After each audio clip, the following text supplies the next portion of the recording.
ওহ গিন্নি, তোমার কি এক্ষুনি উঠান ঝাড়ু দেওয়ার দরকার ছিল? দেখছো না আমি কাজ করছি উঠানে বসে। হ্যাঁ, তো কি হয়েছে শুনি? আমি কি ঝাড়ু দিয়ে সব ময়লা তোমার পাতিলের উপরে দিচ্ছি নাকি? তোমার সাথে কথা বলা আর না বলা সমান কথা। সব সময় কথার উপর কথা বলো। আমার কাজ তো আমাকেই করতে হবে, তুমি তো আমার কাজ করে দিবে না, তাই না? হ্যাঁ তাই তো, কিন্তু আমার কাজও মনে হচ্ছে সব তুমিই করে দাও। করি তো, সারাদিনে বাড়ির সব কাজ তো আমিই করি। আমার কাজে তুমি কোনো সাহায্য করো? করো না তো। তাহলে এক কাজ করি গিন্নি, তোমার কাজে হাত বাড়ানোর জন্য আর একটা বিয়ে করে আনি। হাসালে তুমি, তোমার যে মুরত, একটা বই চালাতে পারো না, আবার বিয়ে স্বপ্ন দেখো। দিন কি আর সব সময় একরকম যায় গিন্নি? আমারও সময় আসবে। আসুক না সময়, আসুক, তখন বলো।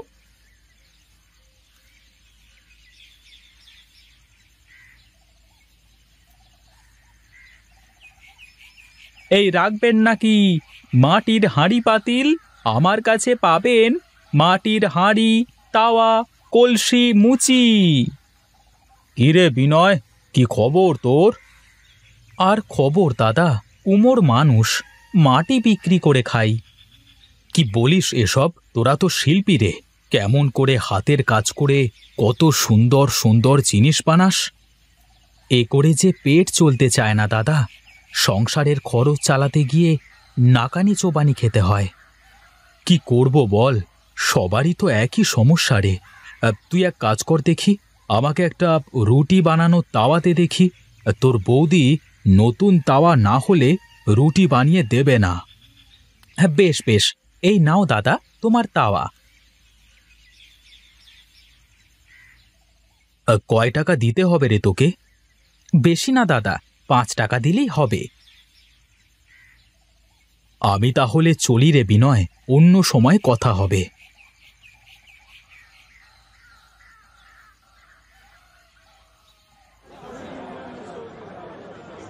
কি বিনয়দা, এই দাঁড়িয়ে দাঁড়িয়ে মাছি মারছো মনে হচ্ছে।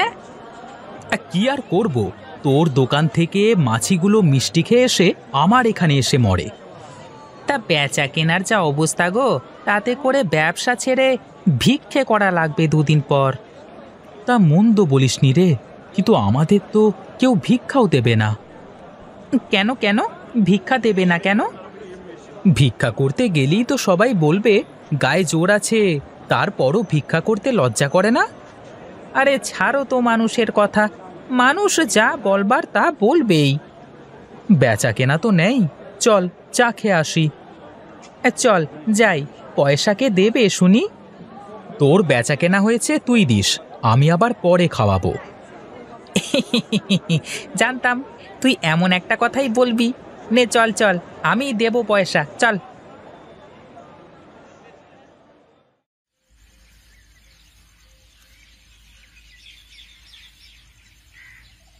আরে বিনয়, চা খেতে এলি বুঝি? হ্যাঁ দাদা, বেচা কেনা তো নেই, তাই চা খেতে আসলাম। বেশ বেশ, বস দেখি, তা রামুর কি খবর রে? আর খবর দাদা, ব্যবসা বাণিজ্যের যা অবস্থা, তাতে করে বেঁচে থাকাই দায় হয়ে যাচ্ছে গো। কি যে বলিস তোরা, আমাদের মতো চাষিদের তাহলে কি হচ্ছে একবার ভাব। কি আর ভাববো, তোমরা তো ঘরে খাও, মাঠে ফসল ফলাও, কয়েকটা জিনিস কেনা লাগে তোমাদের মাত্র, আর আমাদের এই ব্যবসার টাকা দিয়ে সব কিনে খেতে হয় গো। এই, আমাদের 2টো চা দাও দেখি।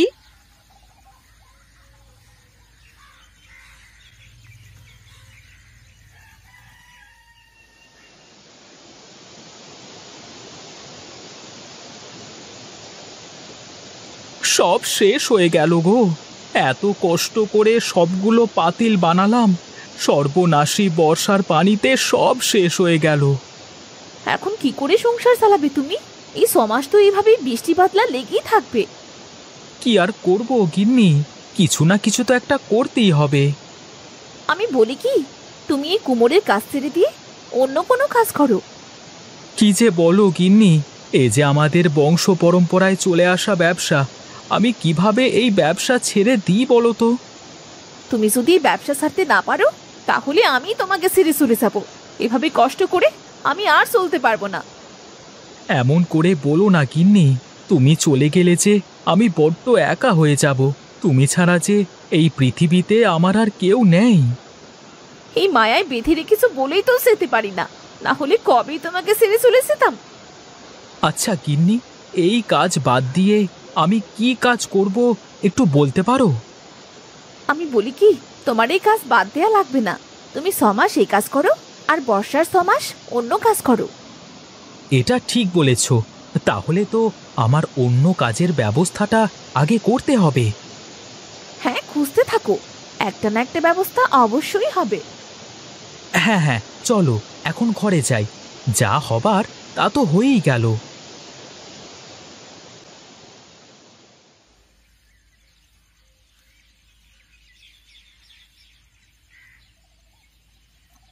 এ কি বুড়িমা, তুমি এখানে বসে কাঁদছো কেন? আমার শরীরটা খুব একটা ভালো না রে বাসা, খুব বিপদে পড়েছি, হাঁটতে পারছি না। তোমার বাড়ি কোথায় বুড়িমা, আর যাচ্ছই বা কোথায়? আমার ঘরে কোনো খাবার নেই রে বাবা, আমি ভিক্ষে করে খাই, যেখানে একটু জায়গা পাই সেখানেই থেকে যাই। ও আচ্ছা, তার মানে এই জগৎ সংসারে তুমিও আমার মতো একলা? হ্যাঁ রে বাপ, আমার কেউ নেই, মরলে কাদার জন্যেও মানুষ নেই। অমন করে বলো না বুড়িমা, তুমি আজ থেকে আমার বাড়িতেই থাকবে। আমার তো মা নেই, মা থাকলে সেও তো আমাদের সাথেই থাকতো। কিন্তু আমার মতন একজন বুড়ি মানুষকে কেন তুই তোর বাড়িতে রাখবি? আমি তো তোর কোনো উপকার করতে পারবো না রে বাবা। আমার কিছুই লাগবে না বুড়িমা, তুমি চলো আমার সাথে। আমার গিন্নি তোমাকে দেখলে খুব খুশি হবে।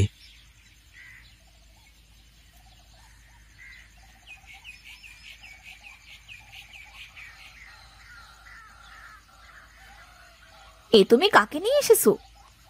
আমাকে তুমি চিনবে না মা, আমি এক ভিখারি। কি, তুমি এই ভিকিরিকে কেন সাথে করে এনেছো? তুমি এনাকে চেনো? শোনো গিন্নি, আজ থেকে বুড়িমা আমাদের সাথেই থাকবে। ওনার দেখাশোনা তুমি করবে। চেনো না জানো না, এরকম একজনকে তুমি সাথে নিয়ে কেন আসলে বলো তো? আর বলছো কিনা আমি তার দেখাশোনা করব? বলেছিলাম না রে বাবা, আমায় নিয়ে যাস না। তুই আমায় জোর করে নিয়ে এলি তো, এখন তোর বউই তো আমাকে মেনে নিতে পারছে না রে বাবা। আরে কি বলো বুড়িমা, এটা আমার বাড়ি, আমি যা বলবো তাই হবে। তুমি এ বাড়িতেই থাকবে। চলো আমার সাথে, ঘরে চলো।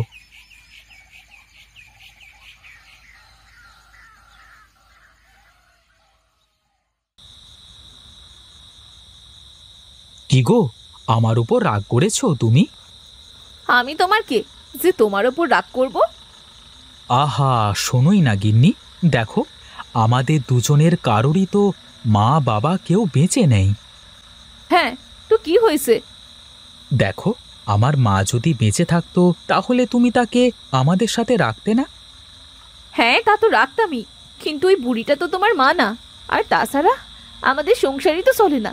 সংসারের অবস্থা কেমন তা তো তুমি খুব ভালো করেই জানো।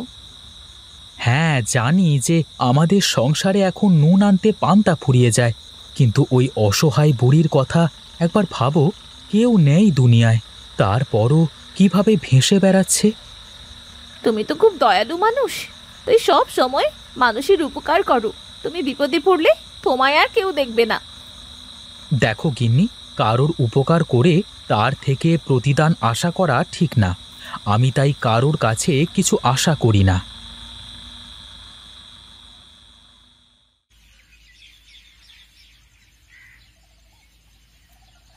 গিন্নি, আমি একটু বাজার থেকে ঘুরে আসি, দেখি কোনো কাজ কাম পাই কিনা।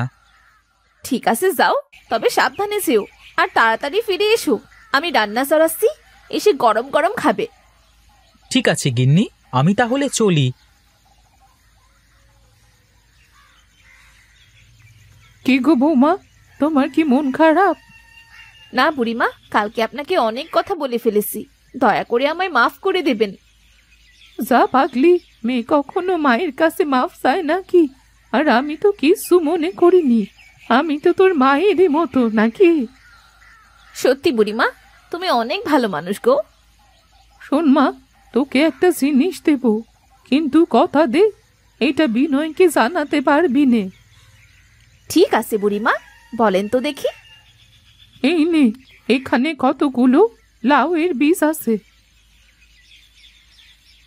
কিন্তু লাউয়ের বীজ দিয়ে আমি কি করব বুড়িমা?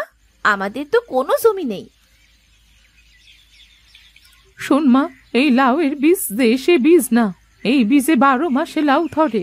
একবার ধরা শুরু করলেই ধরেই যায়। তুই এগুলো বাড়ির কোনো পাশে লাগিয়ে দে তো।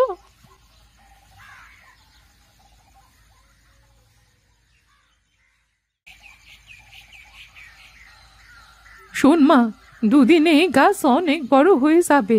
2 দিন পর জাংলা দিয়ে দিতে হবে। দেখিস কেমন কদিনে কত লাউ ধরে। ঠিক আছে বুড়িমা, আগে তো ধরুক, তারপর দেখা যাবে।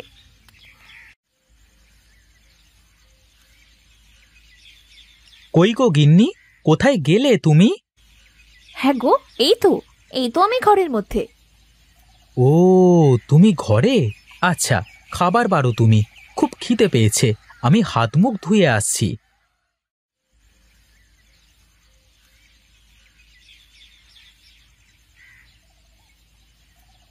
হুম, বাহ, খুব সুন্দর হয়েছে তো রান্না।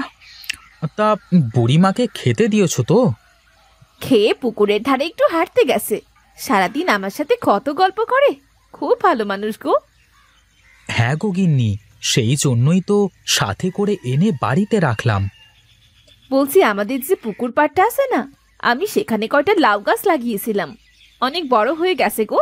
তুমি যদি কাল একটু কষ্ট করে সেখানে একটু জাংলা দিয়ে দাও, তাহলে খুব ভালো হয়। ওরে বাবা, এ কি চারটিখানি কথা, পানির ওপরে জাংলা দেওয়া! অত কিছু জানি নে বাপু, কাল তুমি কিভাবে দেবে তা তুমি জানো। 2-1 দিনের মধ্যেই হয়তো লাউ ধরা শুরু করবে।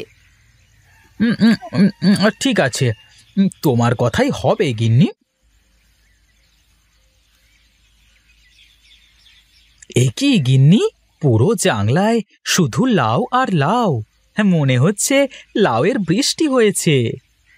হ্যাঁ গো হ্যাঁ, তোমাকে আর এখন থেকে কষ্ট করে কাজ খুঁজতে হবে না, এই লাউ বিক্রি করেই আমাদের চলে যাবে গো। হ্যাঁ গো গিন্নি, তাই তো দেখছি কত লাউ ধরেছে।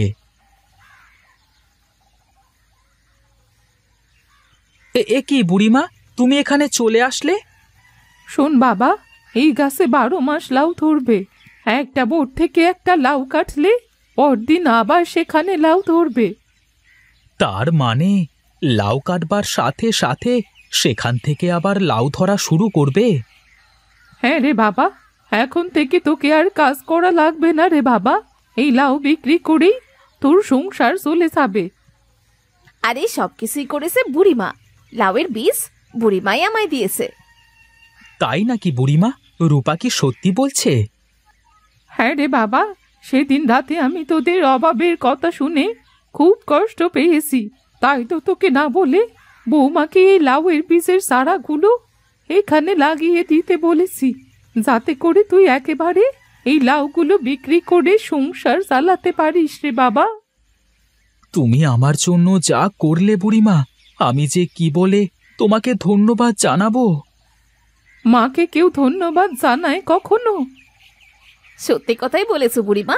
চলো এখন আমরা সবাই বাড়িতে যাই, ও বেলা আবার লাউ কেটে বাজারে নিয়ে যেতে হবে তো।